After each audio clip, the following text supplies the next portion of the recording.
Challenge के साथ कहता हूं, इमाम अहमद रजा को सिलसिले की बुनियाद पर नहीं पहचाना गया है। इमाम अहमद रजा को पीर घराने की बुनियाद पर नहीं पहचाना गया है।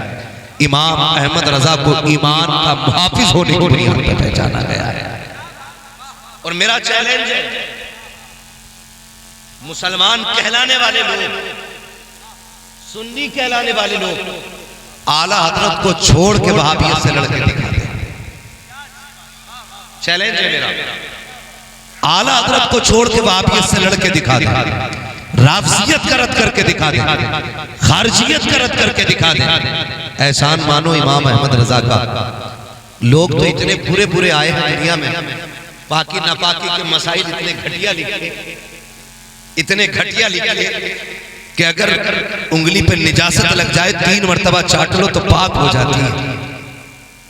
इस तरह के मसाइल लिख के कौम को दे रहे थे, तो मेरे इमाम ने फतावे रज़विया का तोहफा अता फरमा दिया। फरमाया परेशान होने की जरूरत नहीं है, वो तोहफा दे के जा रहा हूं जिसके अंदर पूरी जिंदगी का तोड़ मौजूद रहेगा।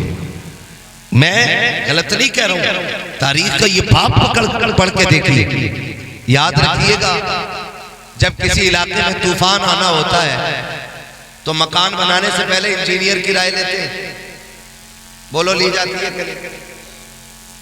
इंजीनियर कहता है इसमें इतने पिलर लगेंगे, इतना लोहा लगेगा, इतना सीमेंट लगेगा, इतना तार लगेगा, इसको इससे ऊंची नहीं ले जा सकते। क्यों? क्यों? क्योंकि तुम्हारे यहां की जमीन कमजोर है। यही तो इंजीनियर बताता है, जमीन देख के फैसला करता है इमारत कितनी बुलंद होनी है, और इमारत अगर ऊंची जानी है तो बुनियाद मजबूत रखी जाती है। बता, अगर इंजीनियर की तैयार की हुई इमारत मजबूत हो सकती है तो रब का बनाया हुआ अहमद रजा कमजोर कैसे हो सकता है?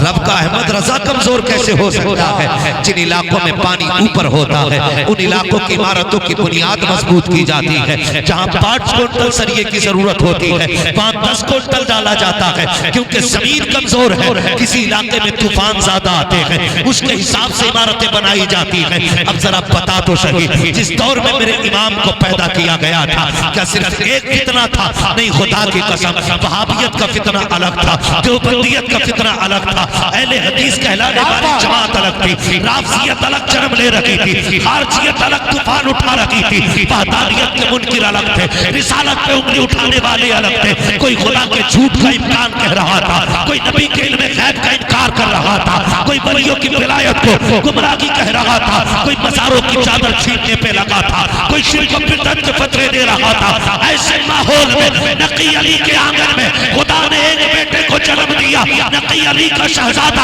अहमद रजा जलवागर हुआ, और कोई आम नहीं था। 4 साल की उम्र के अंदर नादरा मुकम्मल कर रहा है। 6 साल की उम्र के अंदर आप मिंबर पे बैठ करके 3 घंटे तकरीर कर रहे हैं। 14 साल की उम्र में आकर के खुदा की कसम, मेरा इमाम अपने वक्त का सबसे बड़ा मुफ्ती आज़म बनता नजर।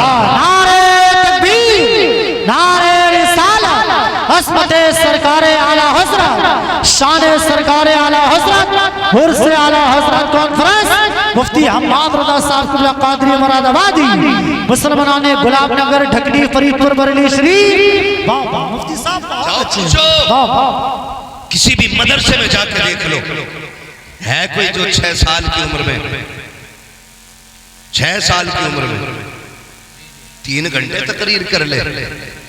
3 घंटे, और वो भी कुरान और हदीस की रोशनी में, वो भी अजमत रिसालत पे। अब्र रहमत तेरी मरकत पर गोहरबारी करे, हश्र तक शाने करीबी नाज बरदारी करे, फना के बाद भी बाकी है शान रहबरी तेरी, खुदा की रहमतें होंगे अमीर कारोबार तुझ पर। बड़ी शख्सियत मेरे इमाम की, बड़ी शख्सियत। हाँ, कोई मंतिक में माहिर हो जाए ना, उसे इमामुल मंतिक कहा जाता है। हाँ, जिसे मसाइल पे महारत हासिल हो जाए उसे फकीह आजम कहा जाता है। मेरा इमाम किसी एक फन पे नहीं, 56 उलूम पे महारत ताम रखने वाली जात है। 56 उलूम पे, 56 उलूम पे। हम जैसों को 56 के नाम याद नहीं, और उनकी हर फन में किताब मौजूद है, किताब मौजूद है। ऐसी तैयार करके जात भेजी गई मेरे इमाम की, जो भी फितना आता मुंह तोड़ जवाब दिया। हैरत होती है, लोगों को कुछ नहीं मिलता ना, कुछ नहीं मिलता, तो कहते जी अहमद रजा तो काफिर बनाने की मशीन थे, माद काफिर बनाने की मशीन कहते हैं। पढ़ो, उन्हें समझने की जरूरत है, समझने की जरूरत है। मेरा इमाम काफिर बनाने की मशीन नहीं, आशिक बनाने की मशीन, आशिक बनाने की मशीन। और ऐसा इश्क किसी ने किया हो तो दिखाओ।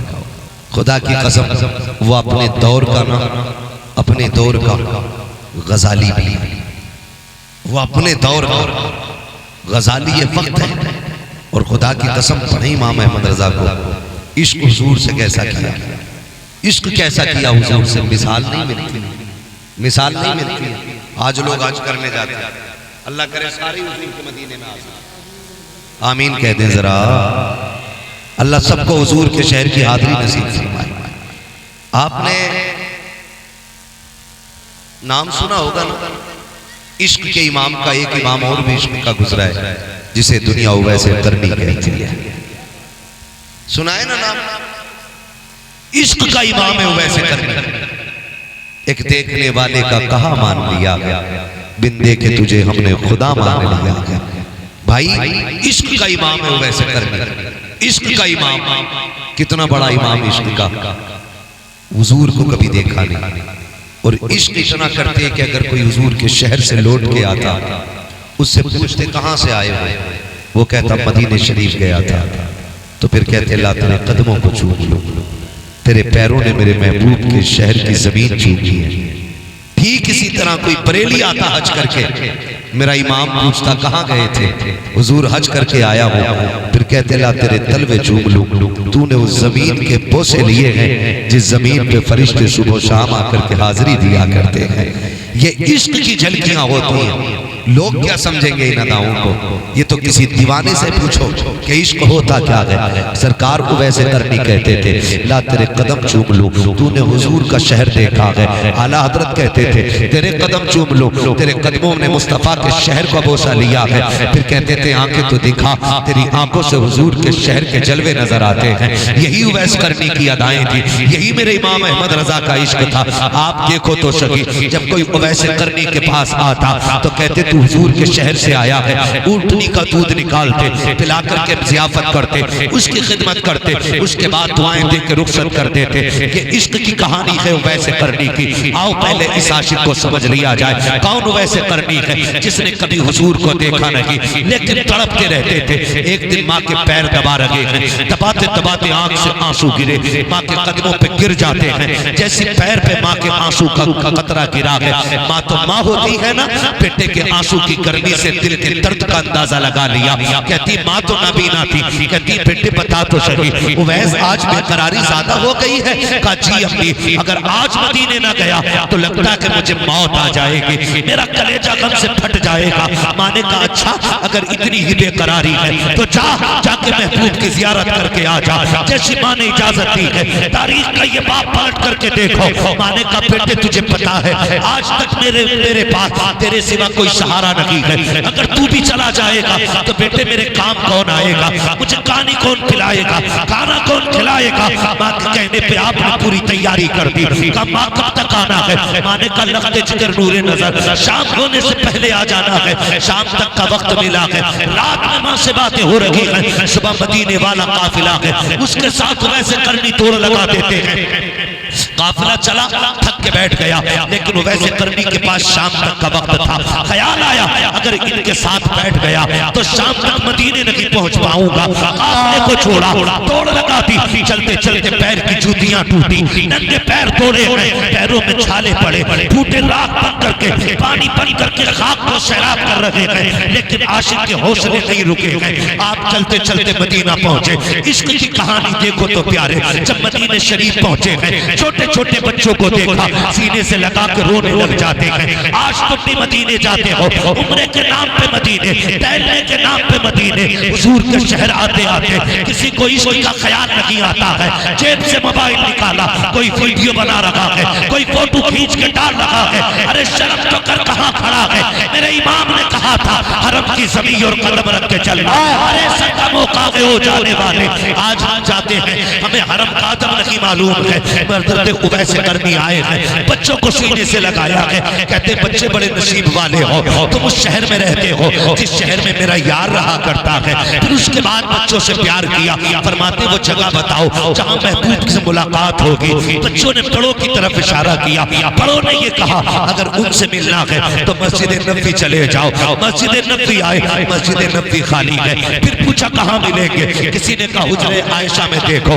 आवाज दी, आवाज आई बंद कलबा, दरवाजा किसने बजाया है? कहा परदेशी हूँ। क्यों आए हो? कहा हुजूर से मिलना है। उम्मुल मोमिनीन की खबर आती है हुजूर अभी अभी बाहर चले गए हैं, बाहर चले गए हैं। इतना सुना बेकरार हो जाते हैं, तड़प जाते हैं, कहते हैं अच्छा हुजूर कब आएंगे? कहा ये तो नहीं कहा जा सकता है। कहते हैं अच्छा तो फिर एक काम करें, मुझे अंदर आने की इजाजत दें। क्या करोगे? कहा उस जगह को देखो जहां मेरा यार बैठा करता है, जहां मेरे महबूब बैठते हैं। वैसे करनी अंदर आए हैं, कभी हुजूर का बिस्तर चूम रहे हैं, कभी मेहराब को चूम रहे हैं, कभी मिंबर को बोसे दे रहे हैं। उम्मुल मोमिनीन आयशा सिद्दीका फरमाती है पूरे बदन पे गर्द लगी थी, बालों पे मिट्टी लगी थी, देखने में दीवाना लग रहा था, लेकिन इश्क कमाल का था। कभी दीवारों से लग के रो रहा है, कभी बिस्तर से लिपट के रो रहा है। मैंने कहा अगर इतना की इश्क है तो रुक क्यों नहीं जाता है? उसने कहा मजबूरी है, वरना ठहर तो जाता। अल्लाह अकबर जाते जाते उवैस करनी ने कहा था अगर मेरे महबूब आ जाए तो मेरा सलाम कह देना। ये कह के उवैस करनी चले जाते हैं। थोड़ी देर गुजरी है, मेरे सरकार आ जाते हैं, आका करीम आए हैं, लंबी लंबी सांस ले रहे हैं। कहते हैं आयशा कजी या रसूल अल्लाह बताओ तो सही कौन आया था? आका एक दीवाना आया था, उसके बदन पे मिट्टी थी, बालों पे भी मिट्टी थी, आका की आंख में आंसू। फरमाते आयशा जिसे तुम दीवाना कह रही हो वो कोई और नहीं, खुशबू बता रही है। मेरा वैसे करनी आकर के गया है, मेरा दीवाना आकर के गया है। अल्लाह अकबर, दीवाने की खुशबू को नबी सूंघ रहे हैं। तो फिर क्या इमाम ने गलत कहा? आप कहते हैं उनकी महक ने दिल के ऊंचे गिरा दिए हैं, जिस राह चल दिए गए ऊंचे बसा दिए। नारे तकबीर, नारे रिसालत।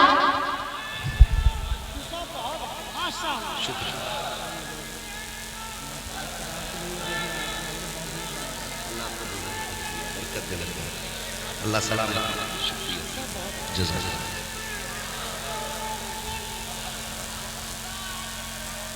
पी ली चाय आपने?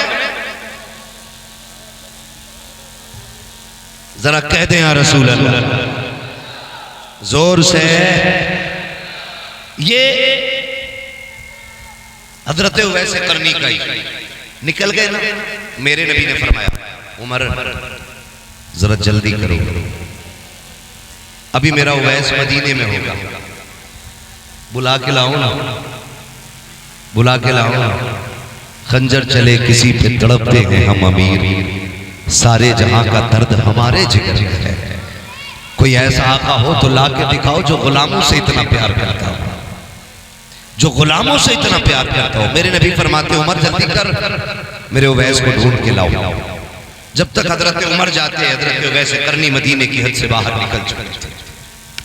लौट करके आ गए उमर, या रसूल अल्लाह उवैस करनी तो चले गए, मैं इधर दीवाना उधर पलट के घर आ गया। घर आ गया, जब घर आए ना दरवाजे पे दस्तक, दरवाजा खुला। माँ तो माँ होती, जैसी दरवाजे पे आहट हुई ना, माँ नाबीना थी, लेकिन खुद ब खुद कहती है उवैस आ गए मेरे लाल, आ गए मेरे लाल। ये माँ होती है यार। कभी रात के 3 बजे दरवाजे खटखटा के देखना, बिन बताए आना, माँ को तेरी आहट बता दे कि मेरा लाल आ गया। ये रिश्ते अपने माँ से बेटे के रखे। परदेश जाते हो, दुनिया देखी है तुमने भी, हम भी दुनिया देख चुके हैं। खुदा की कसम हम दुनिया से मुंह से दर्द बताएं ना तो कोई हमारा दर्द नहीं समझता है। और हम दुबई में, कुवैत में, अरब में, फिराज में, इराक में, ईरान में हो, वहां बीमार हो जाए, कोई फोन ना करे, रात के 3 बजे हम तड़पे, इधर माँ की आंख खुल जाए। क्या रिश्ते हैं हमारे रब से, रब ने हमारे माँ से बनाए। दुनिया को मुंह से बताओ तो दुनिया मुंह के कहने वाले दर्द को नहीं समझती है, और माँ 7 समंदर पार बेटे का दर्द समझ लेती है। क्या रिश्ता होता है माँ का यार, क्या रिश्ता होता है। हमने समझा ही नहीं माँ को, आज तक जाना ही नहीं हमने माँ को। हम तो कहते हैं मुंह बंद कर, कम बोला कर, तू भौंकती है मुझे गुस्सा आता है ना।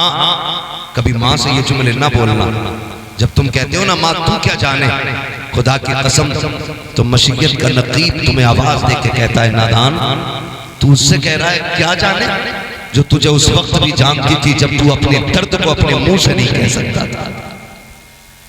उस वक्त भी माँ तुम्हें जानती थी जब तुम हाल दिल अपना मुंह से नहीं कह सकते थे, तब भी माँ जानती थी मेरे बेटे को क्या है। तुम रोए तो माँ ने कहा इसके पेट में दर्द है, तुमने करवट ली, माँ समझ जाती है इसके सीने में दर्द है। तुम चुप नहीं रहे थे, माँ इतनी बड़ी डॉक्टर थी, बिना आला लगाए बता देती थी कि इसके बाजू में तकलीफ हो गई है। तुम नहीं चुपते थे, माँ समझ जाती थी इसके लीवर में तकलीफ है, कोई आला कोई मशीन नहीं लगी है। आज 500 रुपए फीस लेने वाला डॉक्टर भेजता है, निशान रिपोर्ट कराता है, रिपोर्ट पढ़ के बताता है कि तेरी तबीयत ऐसी है। सलाम करो घर में बैठे हुए उस तबीब को जिसने बिना नब्ज पकड़े, बिना आला लगाए तेरी बीमारी का पता लगा लिया। कहती थी बेटे का पेट खराब है, शायद इसके सीने में दर्द है। तुम बोल नहीं पाते थे, तब माँ तुम्हारे दर्द को पहचान लेती थी। आज तो बोल रहे हो, तेरे लहजे को माँ जानती है, तेरे अंदाज को माँ पहचानती है, तेरी हिम्मत कैसे हो जाती है माँ से इस तरह बात करने की कि तुम कौन होती हो बोलने वाली।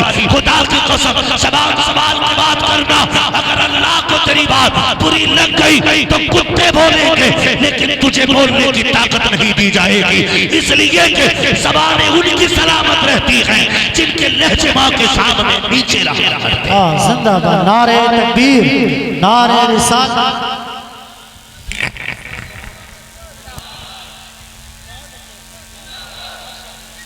माँ के सामने नीची आवाज में बात करना, करेंगे इंशाअल्लाह। अकड़ के तो नहीं बोलेंगे माँ के सामने, सारे वादा करें इंशाअल्लाह जोर से। आज ना 4 पैसे जेब में आए, बाजुओं में ताकत आई तो सारी पावर माँ बाप को हम दिखाते नहीं। तुम नहीं जानते घर में प्रधान, नेता, मंत्री, मुफ्ती साहब, अल्लामा साहब, पीर साहब बन के जाने में वो मजा नहीं आता जो माँ के सामने गुड्डू और पप्पू बन के जाने में मजा आया करता है।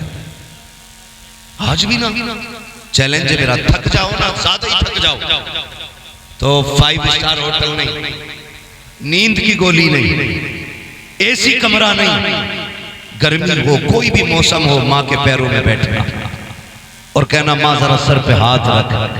खुदा की कसम उसकी उंगलियां नहीं, खुदा की रहमत का बादल बन के हाथ आया करता है। फिर देखो अल्लाह कितना सुकून देता है। जहां सुकून मिलना था वहां लिया ही नहीं, और जहां मांगने से नहीं मिलता वहां पड़ा उल्टा। गलत नहीं कह रहा हूं, ये कड़वी सच्चाई। औंधे मुंह पड़ा, सुकून दो। चैलेंज, सुकून चाहिए माँ के कदमों में बैठ, अल्लाह तुझे माँ के तलवों के साये में सुकून अता फरमाएगा। माँ माँ होती है, कदर करे माँ, इज्जत करे माँ। अल्लाह अकबर। माँ थी ना वो वैसे करने की अम्मी, वो वैसे करने की अम्मी। रोए, घर में आए, अम्मी मैं आ गया। माँ ने कहा बेटे अब बताओ तुम जिसे देखने गए थे वो तुम्हारा यार कैसा है। एक शेर कहते ना, आने वालों ये तो बताओ शहर मदीना कैसा है। कोई हुजूर का शहर देख के आए ना, हम उससे हुजूर के शहर के बारे में पूछते, आने वालों ये तो बताओ शहर मदीना कैसा है। बताओ तो सही, जो शहर देख के आए उससे शहर पूछा जाता है, जो हुजूर को देखने गया होगा माँ ने कितनी बेकरारी से पूछा होगा। माँ ने क्या कहा, शहजादे बताओ ना तुम जिसके लिए तड़पते रहे उसका चेहरा कैसा था? तुम जिसके लिए रोते रहे उसकी जुल्फें कैसी थी? जब इतनी बात कही तो दीवाना तड़प गया। अम्मी, मैं महबूब को देख ना सका। माँ ने कहा क्यों? कहा जब मैं गया मेरे महबूब जा चुके थे। कहा फिर इंतजार कर लेते? कहा अगर इंतजार करता तो तेरा दिया हुआ वक्त खत्म हो जाता, तेरा वादा टूट जाता, और अगर तेरा वादा पूरा कर रहा हूं तो महबूब का दीदार छोड़ आया। फिर माँ तो माँ थी। कहा पर करीब आ बेटे, सीने से लगाया, फरमाया आंसू ना बहा, तेरी माँ की दुआ है। तूने माँ के वादे को पूरा करने के लिए यार का चेहरा छोड़ दिया। मैं दुआ देती हूँ सारा जमाना मदीने वाले की बातें करेगा, लेकिन मदीने वाला मिंबर पे बैठ के मेरे बेटे की बातें करेगा।